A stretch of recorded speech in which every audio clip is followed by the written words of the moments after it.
মাইলে কেমনে বাঁচবো? বাবা মারা গেছে, আমার কাকাও মারা গেছে। বাবার আমার আমার মাথায় বাইরে ধুয়ে গেল। পরিবারের মুখে হাসি ফোটাতে স্ত্রী সন্তানের মায়া ত্যাগ করে হাজার মাইল দূরে সৌদি আরবে পাড়ি দিয়েছিলেন দুই ভাই। বহুদিন পর দুজনেই ছুটি নিয়ে জন্মভূমিতে আসার কথাও ছিল, কিন্তু ভাগ্য এমন নির্মম খেলা খেলবে তা ভাবতে পারেনি কেউ। সৌদি আরবে মাত্র 1 মাসের ব্যবধানে মৃত্যু হয়েছে দুই সহোদরের। এই ঘটনায় শোকের ছায়া নেমে এসেছে পুরো এলাকায়। দিশেহারা হয়ে পড়েছে নিহতদের পরিবার।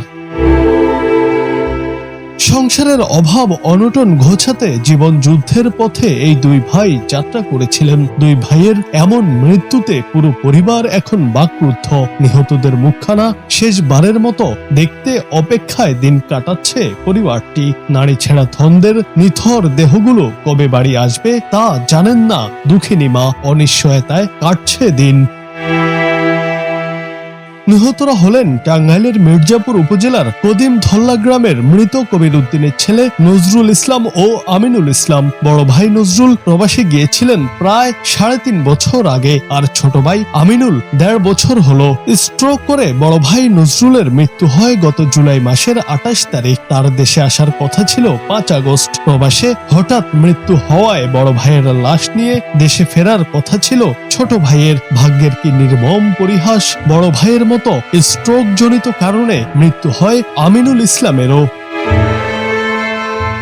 স্থানীয়রা জানান এই পরিবারের দুই সন্তানই অত্যন্ত পরিশ্রমী ও স্বপ্নবান ছিলেন। বিদেশে গিয়েছিলেন পরিবারের মুখে হাসি ফোটাতে, কিন্তু ভাগ্য তাদের সহায় হলো না। অসহায় পরিবারের জন্য সরকারের কাছে সাহায্যের আহ্বান তাদের। কদিম ধল্লা গ্রামে এমন একটি হৃদয় বিদারক ঘটনা ঘটে গিয়েছে।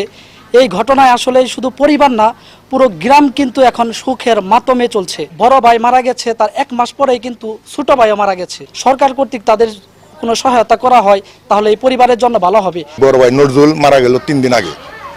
টিকিট কাটছে সব দেশে আসবো, ওই টাইমে স্যার মৃত্যুর সংবাদ শুনলাম।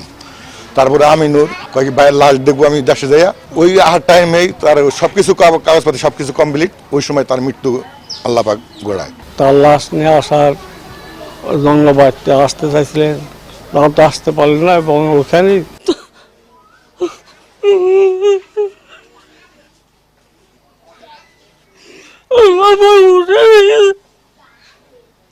পরিবারের সদস্যরা জানান নজরুল ইসলাম মারা যান 1 মাস আগে। সেই শোক এখনো পুরোপুরি কাটিয়ে উঠতে না উঠতেই একইভাবে প্রাণ হারান ছোট ভাই। খবরটি শোনার পর মা বারবার মূর্ছা যাচ্ছেন। ছোট ভাই 8 লাখ টাকা ধার দেনা করে প্রবাসে গেছেন, এখনো ঋণ পরিশোধ করতে পারেননি। এই মুহূর্তে তাদের সরকারের সহায়তা প্রয়োজন।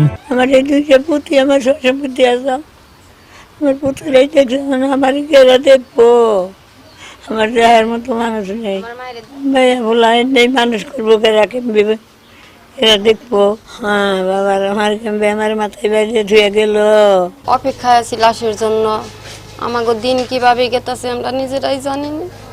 ভাইগো সুখে আমরা শেষ, আমাকে দিন কেমনি গেতেছে। বড় ভাইটা গেছিল 4 বছর, ছোট ভাইটা গেছে 1.5 বছর। চালানি উঠে নেই ছোট ভাইয়ের, ছোট ভাইয়ের চালানি উঠে নেই। ছোট ছোট 2টা বাচ্চা, একটা ছেলে একটা মেয়ে। বড় ভাইয়েরও একটা ছেলে একটা মেয়ে। বড় ভাইয়ের সুখে ছোট ভাইটাও শেষ। সুখে সুখে আমার মাই শেষ, আমার বুইরা মাটা শেষ। আমার মায়েরা কেমনে বাঁচবো?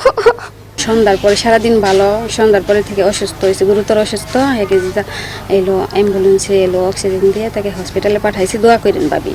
পরে বলছে ভাবি আমি তো ঘুমাম কিনা, আপনি একটু ফোন দেন। পরে ফোন দিছে, পরে এর কাছে বলছি যে এত নাই। আমি ভাই আপনি কি হয়? আর তার মেয়ের নাম কি আয়শা, যে আয়শা, আয়শার আব্বু তার নেই।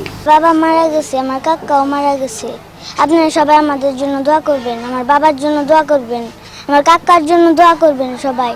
প্রবাসীদের জীবনে অনিশ্চয়তা আর উদ্বেগের শেষ নেই। মাত্র 1 মাসের ব্যবধানে দুই ভাইয়ের মৃত্যু কেবল তাদের পরিবার নয়, পুরো এলাকাকে শোকের ছায়ায় জড়িয়ে ফেলেছে। প্রবাসে থাকা লাখো মানুষের মনে হয়তো এখন একটাই প্রশ্ন, ঘাম ঝরিয়ে গড়া জীবনগুলো কেন এত অল্প সময়ে থেমে যায়? জুনায়েদ আহমেদ, বাংলা টিভি।